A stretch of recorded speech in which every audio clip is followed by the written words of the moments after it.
Labor Day is not about recognizing the workforce in the United States. It's about honoring the labor movement. And even if you have never worked in a union job, you benefit from the work of unions. You can thank unions for child labor laws. It used to be normal for children to work 12-plus hour days, doing really dangerous work. If you work an 8-hour workday, you can thank unions for that. And unions play a significant role in making our workplaces safer, particularly by protecting workers when they need to speak up about safety hazards.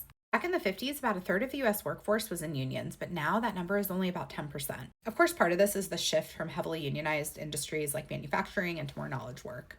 But it's also a result of many companies intentionally working to penalize or prevent unions from forming. The reality is that productivity in the United States has skyrocketed while wages have stayed relatively stagnant. And we know that much of the world is tracking ahead of the United States in terms of workers' rights. We're one of the only countries that doesn't guarantee any sort of paid family leave, nor do we offer any sort of minimum PTO policy. Countries are having conversations around things like the right to disconnect, or they're exploring 4-day work weeks. But in order to make this kind of progress, you need to have an organized working class that is speaking with one voice and advocating for the same things. And we are far from that in the United States. I mean, there are days where I have to wonder if it's an intentional strategy to keep the 95% divided so that they won't organize and advocate for things that will make the world better for everyone.